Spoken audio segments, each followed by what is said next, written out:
Hey everybody, we are live today on the You vs. You show. This is Todd Cahill, author of the book You vs. You, the 12 ways to kick your own ass and win. So how many of you out there that are watching this are ready to get your ass kicked, but not in a negative way, in a very positive way?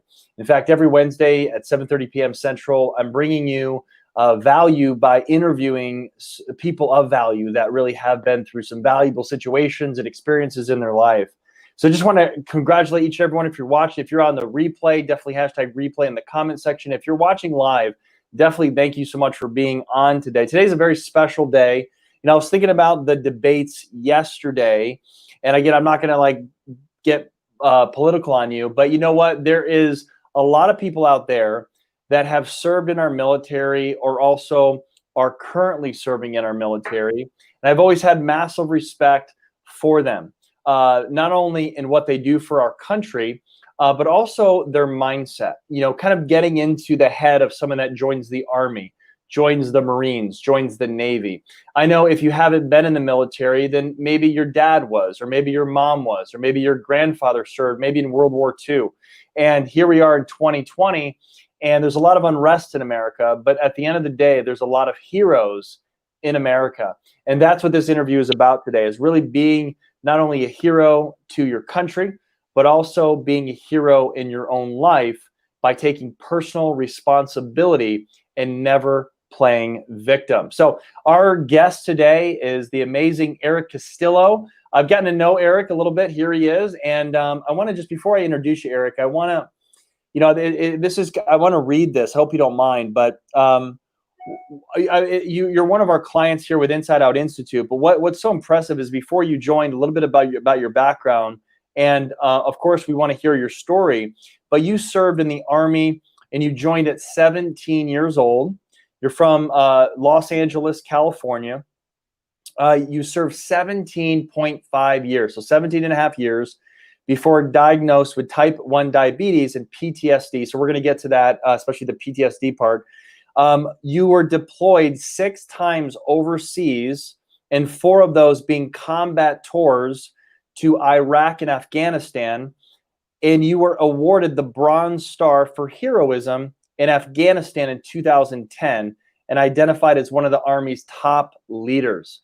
So again, I know there's a lot more we're going to dive into today, but I wanted to, you know, first of all, thank you for being on, Erik. Thank you so much for serving our country and just, you know, giving 17, almost 18 years of your life to America. So I just want to commend you. Thank you. We all thank you for that. Tell us a little bit about you, Erik. I mean, obviously there's a person inside of that. It's not just, you weren't just born to serve in the military. There's a real person there. There's a real human being. So I want to get to know Erik Castillo, who you are as a person, as a man. And then, of course, I have a couple of cool questions that I'd like to ask you. So tell us a little bit about yourself. Well, thanks for having me on here, Todd. I appreciate it. Grateful for being on here to be able to share and be on your show. So before the military track, as I was growing up, I was actually a big sports person growing up. I got pushed into sports. One time I was playing baseball, football, and soccer at the same time. And then I kind of checked more on the baseball part, and I was a really good pitcher, really, really good. Couldn't hit for nothing. Couldn't hit the broadside of a barn when I was batting, but that's okay. Right. But I was just a really good pitcher. Right. And at like 16, I was throwing almost 80 miles per hour at 16. But then when I joined high school, I joined the Junior Reserve Officer Training Corps, which was Navy, but they kind of they don't push the military onto you. They just kind of teach you the discipline and learn about the history. And then that kind of shifted me away from sports and more towards that mindset. And while I was in high school, I didn't really think about the military the first 2 or 3 years. I was kind of just doing my own thing. I didn't play really high school sports because it was very political at that time with the high school. It's who you knew. And I actually didn't make the high school baseball team because I wasn't known.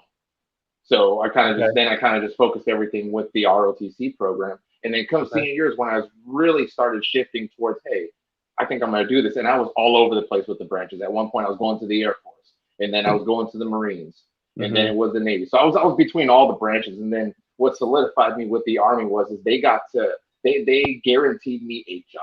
Where the other branches, they put you in a field. You can say, hey, you're going to be infantry, but you don't know what you're going to do in the infantry. You can be anything. Where the Army says, hey, you're going to do this specific job.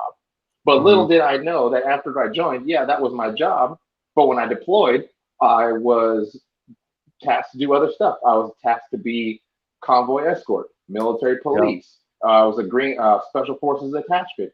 I did demolition. I did painting, construction, yard work. I learned it all. So that's why, like with the job I chose as artillery, they call us the jack of all trades, because we were able to learn so many jobs because that's what they teach us.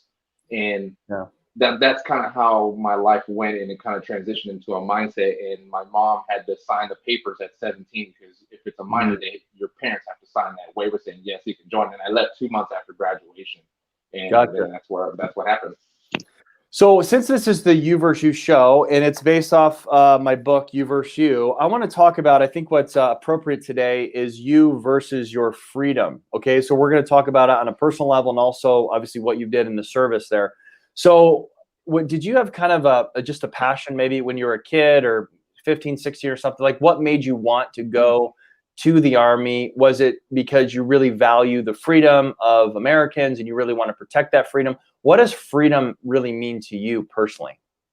Well, to answer the first part, like when it came to like why I joined, it had nothing to do with like freedom or anything like that. It was just, I saw it as a challenge, and I was like, well, you know, I want to just do something better. None of my family has any military history, so I'm the first one. So I was like, well, this is what I want to do. And for me, freedom is like it's not a sensitive subject, being where I've been and what I've done. So it's like a whole bunch of other countries have freedom, you know, not just us. But freedom to me is like being able to walk down the street and not have a curfew. Being on that other side in the Middle East, there's a curfew, and by the time the sun's down, no one's outside.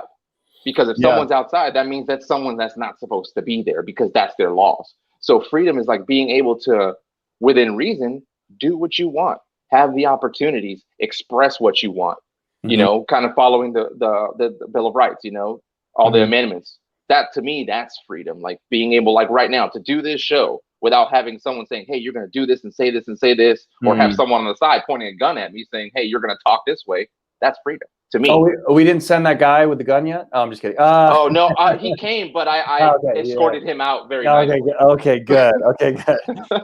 Yeah, we don't. You don't even know what I'm going to be asking you, that, which is pretty cool. So, I want to hit on a sensitive subject, but it doesn't really need to be sensitive like in a sad way. It's just more of a self-awareness, because PTSD is something that obviously a lot of military folks obviously deal with. And I also feel like a lot of people that have gone through any trauma in their life, whether it's verbal abuse, physical abuse, of course, bullying, a lot of people have PTSD when it comes to bullies. We saw, I mean, I don't know if Donald Trump was bullied in his life. I'm sure he was. And now it's coming off like he's a bully, et cetera. So, sometimes we don't even are aware of it. So in my book, it says, what consumes your mind controls your life. So tell me about Erik Castillo's journey going, as a young kind of, naive, because we're all naive and we're 17. We're thinking we're going to go conquer the world and be Rambo and, everything's going to be amazing. But now that obviously 17 years after going through these deployments and of course getting some heroism awards, but at the same time, the negative effects, how have you really been able to manage some of the things that have consumed your mind that have been really negative? Why are you still here? What are some things that you've done proactively that maybe could be of help to somebody that maybe does have some PTSD? And I know that you believe that it doesn't just go away, but you can really manage it. So what are some of the things that you're doing proactively to manage that? Well, what I'm doing now, and it took me a while to do, because before I didn't even realize I had it until after I had my whole thing that went down 2 years ago, with me being arrested for a flashback and a snap and everything, and not even realizing I was in America. And that's when it kind of hit. Like, yeah, they diagnosed me when I left, but I was still like, no, that's just it's not what it is. But now when I see it, it's just someone who has the signs of it, they're going to deny it. Right. Because they think they're okay. I can do it by myself. No, you can't. So, and it took me a while to learn that. And what I do now, and it's been a road.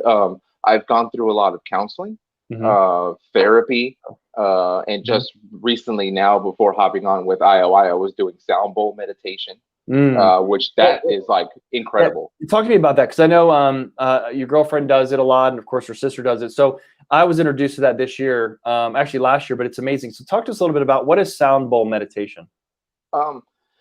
I can't give you like the exact definition answer like how they can, but like for me, what I think what it does is like it does something with the vibrations and the energies of your body, and depending on where you're at least for me, like I go like somewhere else. Like I Yeah. remember the first time I did it, it was like I couldn't explain it. I couldn't.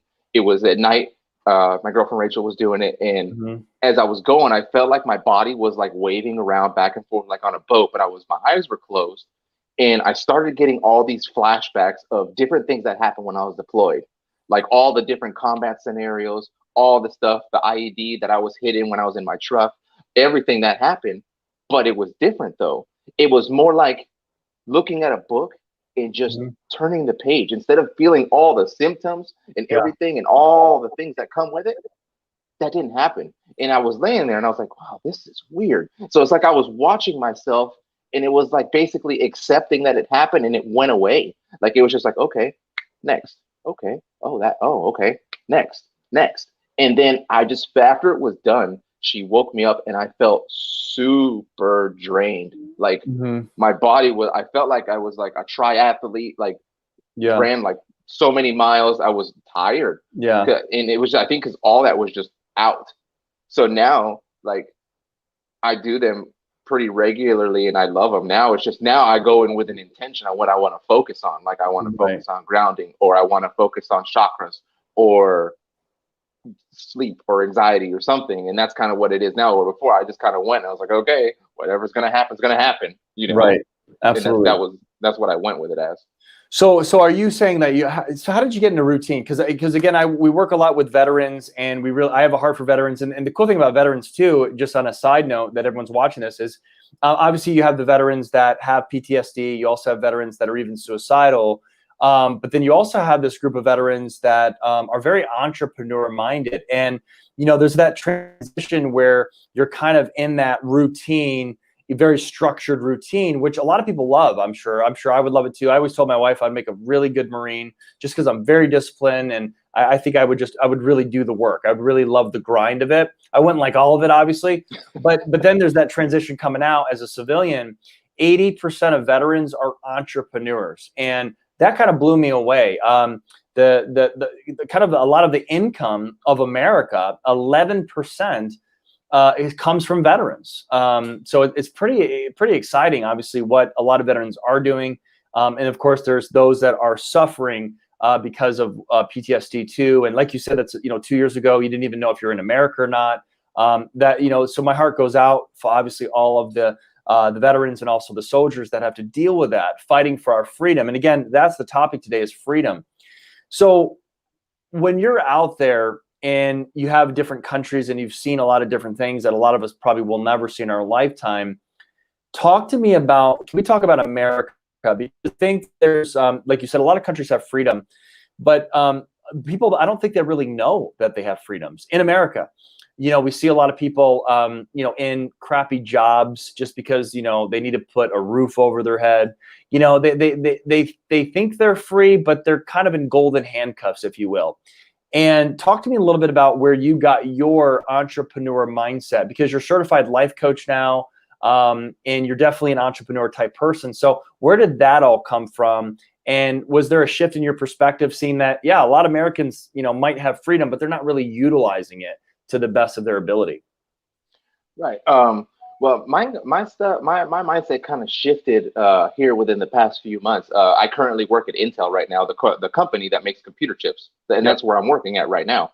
And it's cool, but it wasn't me, and it just didn't sit right. And I always wanted to do like my own business, my own thing, but it was more of like I just wasn't sure how to get started. And I was like, Dad, there's all these resources and tools, and I was like, not a big deal. But I got kind of pushed. My girlfriend kind of pushed me into it. She's like, no, you have this mindset. You know the structure. You're disciplined, organized, and you can do it. So I was like, and I was kind of on the fence. And I was like, you know what? I'm just going to close my eyes and just jump and do it, because I know that I can run a successful business, because I've run units. I've run it, because the Army is like a business into a sense when you're managing people, because that's what a business is. You're managing people. And so my mindset kind of like shifted over here to the entrepreneur mindset. And it's like, okay, this is something now I feel happy doing this and going through the training and finishing that certification, and now I'm going through the other one where it's the same company, Transformation Academy, with a master's life coach certification. That's 4 programs. Mm-hmm. So, and I see that it's like, okay, I've always wanted to help people. I wanted to do my own business, and then here's the Inside Out Institute. That's a trifecta. I was like, well, that's what I want to do. Yeah. All of it's right there. It's like one big bundle package, and you taught her like, here, Eric, and I'm like, oh, well, thank you. You know, like, exactly. I'll do that. So that's kind of how it shifted. It kind of just all went. It was like, wasn't like a snap, like, oh, here, shift, go. No, it was all kind of like a developing, like a storm, kind of shifting and going, and then it went boom, and it went out. So that's how I fell into the entrepreneur mindset. That's awesome. So what outcome are you looking for? Just real quickly, I want to kind of, ask you quick questions here. What outcome are you really looking for, being a part, being a coach and really making an impact? What's like your main outcome that you want to have really in your life? My main thing is to really like help people and really put a focus on veterans, to kind of help them, because when you're in the military, you have structure. You know what you're doing the moment you wake up to the moment you get off work. Yep. And even still, when you get off work, you're not even really off work. You're a soldier 24/7. You get a phone call 2, 3, 4 in the morning about someone or anything, you got to go.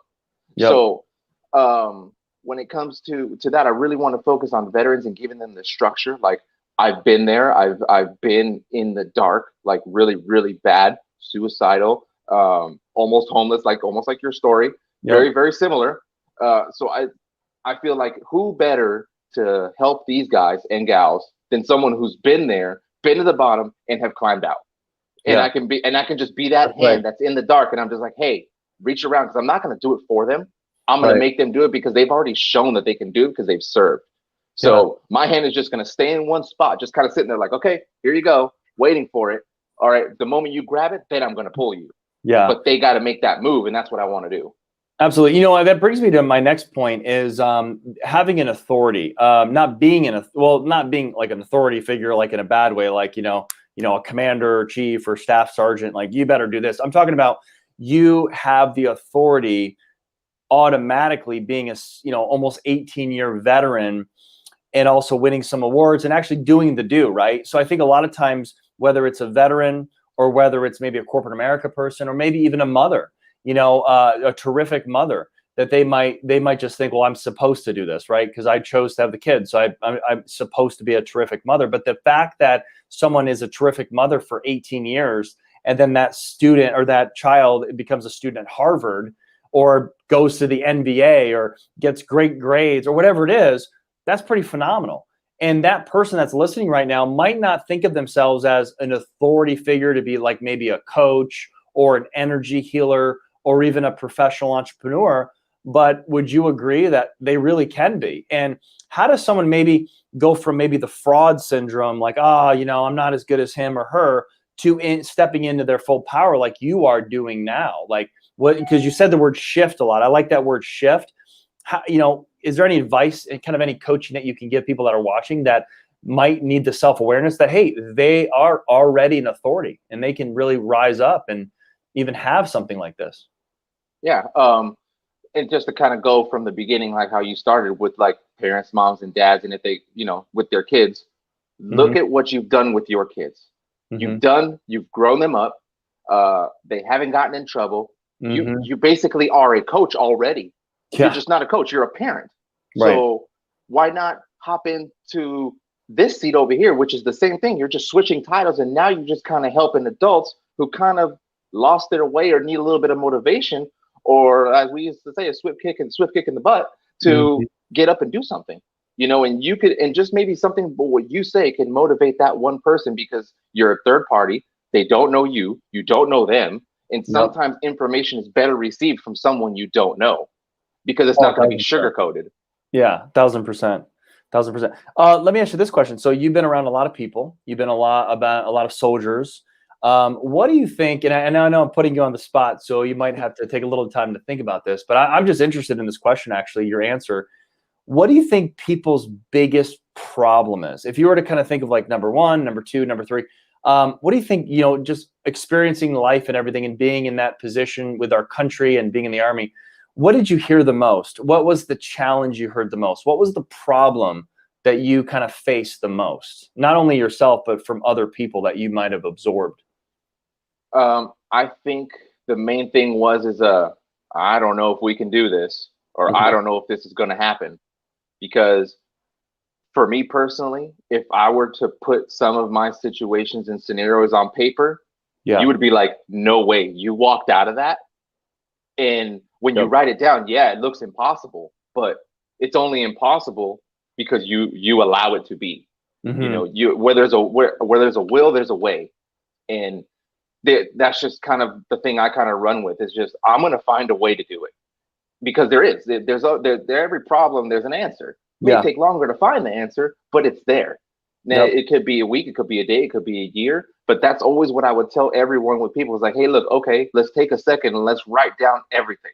Let's write down what we got for resources. Let's write down who we know. Let's write down the locations. What is our timeline? Let's backwards plan. From the time we're supposed to leave, let's plan everything backwards by timeline, so that way we can set ourselves up for success. You know, so when you kind of do all that, you're basically building a plan. The way I kind of see it, the way everything folds out. So this is interesting. So I'm going to now use the battlefield based on your answer of the mind. Okay. So Joyce Meyer, she's a Christian author, but she wrote an amazing book for anyone. It's called The Battlefield of the Mind. And it was a book that really kind of helped me get inspired to write my book, You versus You.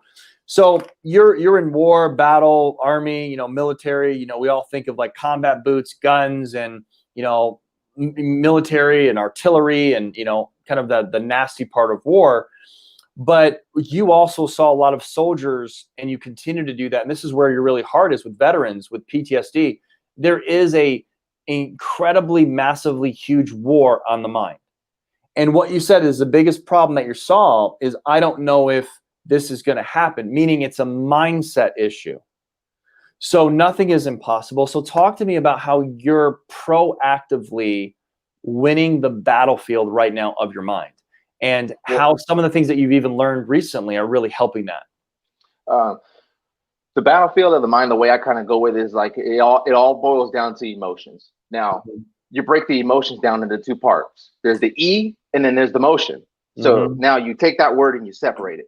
The E is energy, fuel, fire, everything. But before that even becomes an emotion, the brain kicks in, and then now there's a thought.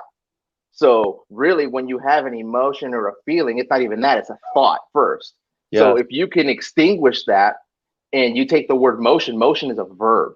So it's action, it's doing. So when bad things, and you're thinking all the bad things, it's because you're fueling the fire. So if you look at it like a chart, you got the emotion here, then you're fueling the fire, emotion, boom, it takes off. You know, but if you can put something there and replace that negative with positive, now you're fueling positive emotions, positive energy, positive fire into that verb, that motion, and take off and go. That's amazing. That's awesome. So that's interesting. So so you were in probably some situations that it can get really emotional, right? We're talking sometimes even life and death. So what did you see as the successful soldier? What did he or she have to do? So it really kind of following this path, where was it a lot of training to not, you know, get so scared or use fear? You know, obviously we have fear inside of us, but how are you able to combat that battle of fear going into something that you don't know you're coming out of? Because I think so many people fear, you know, you might laugh at it because you've been through the real deal stuff, but somebody like, oh my God, the debates last night. Oh my God, I fear my job, you know, but you can always get another job, but you can't get another life if you're going into war. So how are you able to combat even your own fear going into something that you might not come back out of? The warrior mindset. That's what it boils down. And when you look at what the warrior mindset is, it's going to something and attacking something with aggressiveness and determination in that will to win. And in the mindset and in the role we were in, you had to be afraid not to die. You had to be okay with death. And that's what I expected of my squad every time. And there was people who didn't come out with me because they couldn't accept that. And that's okay. I didn't fault them for it. I just said, okay, sir, ma'am, you can go over there. But every time I finished a convoy brief or a mission patrol brief before we went out, I would always say, we all come back, or then my squad would return and say, or we all don't. Because that builds cohesion, it builds brotherhood, it builds togetherness. And the mindset of you're not knowing what's on the other side of that door. So you're stacked up on the side, and it's like, okay, whatever's going to happen is going to happen. If I die, I'm going to kill that person first before they kill me. Yeah. And that's the mindset that I would teach them. And it's now when you come out of the military, you can apply that to life just differently. You attack what you want to attack and not let anything get in your way. And really, when it comes down to it, the bigger the dreams, the bigger the competition you have, and the harder you have to work. Yep. And the only thing standing in your way is you. That's it. Yeah. That's the only person in your way. You can go start a Fortune 500 company, and the only person who's going to stop you is you. Yeah. So that's what that's what my mind shifted to now. Well, you know what? I'm going to kind of leave you with this question, and then we'll where we can follow you, because I got to hop off to do the awesome call that we're having here with our Inside Out Institute with you. But man, you just opened up a whole door for me to help you to help each other. So when you think of a soldier, they all have that like warrior mindset, and that's me. An athlete. It's kind of like that athlete mindset as well, right? But obviously, the athletes going out to play the football game, they're not going to die, but they might get hurt. But a soldier could die, right? So here you have someone that's a veteran like you. We have so many millions of veterans out there. They all had at one time the warrior mindset, right? Where you can really come in is get that back for them, where if they can go through all of that and still have the PTSD, let's get them healed, right? Of the emotion code, body code, and some of the things that we can do to help them manage that. But can you imagine so many veterans keeping that warrior mindset and starting businesses that change America's lives, change the lives of people, and they're not being slowed down from the stuff that happened to them with the PTSD. And I think that's where someone like you can be that bridge for them to be like, let's keep that warrior mindset, but apply it in our household, right? In a good way, right. and protect this house, protect their loved ones, start something that could really change, humanity, right? So I just want to have your comments on that real quick and how exciting that is. And any veterans that are listening to this, or tag a veteran who needs to hear this message right now. It's very powerful. But what are your thoughts on that? And then also, where can we follow you on any social media platform before we end the interview? My thoughts on that are I'll be the bridge. I know how to approach people, especially with veterans. We're all different, but we're cut from the same cloth. Yes. And when it boils down to it, they want all the details up front, no sugarcoat, no nothing. They want to know what's going on in the 5 W's: who, what, why, where, and when. You give them that, they will execute. I promise you, they will do it. And if anyone listening, veterans, non-veterans, man, child, woman, dog, cat, anyone who wants to follow me, right here on Facebook, my name is Erik Castillo. I got an Instagram, which is Curly815. I also just started a Facebook page, which is Warrior Mindset and Motivation. You could follow me there too. Nice. And I'm building up all this stuff to kind of build that bridge for people to cross, because we need more bridges out here. Yes. You started one, Todd, and I'm going to start one. And now let's just make one massive bridge so people can cross. Absolutely. And we need more warriors out there. And when people hear that word warrior, we're not saying put the paint on and be like too manly, where you're not empathetic and you're not sympathetic and you're not loving and you're not kind. We're not talking about that. But at the same time, you have to be a warrior, man. I mean, life is a battle. I don't care if anyone said I'm just going to allow the universe to take me in. The universe is always going to stop. Just stop that crap. The universe only has your back when you become a warrior. When you fight for the things that truly have value, then yes, God, universe, source, you're in alignment. But you can't just wait around watching Netflix and say, oh, the universe will take care of my bills. The universe will introduce me to my spouse, but I'm just going to sit here and not do anything about it. So, that's really the warrior mindset, is the action and clarity and bigger purpose than themselves, fulfillment, significance, but also you have to be successful yourself. In the military, you got to learn how to fire a gun. You can't be as a leader, you can't lead people if you don't know how to fire your own gun. And that's just the fundamentals. You got to learn the fundamentals. So, Erik, I appreciate you so much, man. Again, thank you so much for your service. And if you guys got a lot out of this, tag a veteran, share this, put this out there. We definitely need to go viral with this. There's so many veterans right now that are thinking about taking their lives, and we've got to help them. They are warriors. They need healing. And we really, even in the Inside Out Institute, can help them. We can reach out to them. And I have a huge passion for it as well. So, Erik, thank you so much for everything that you're doing, man.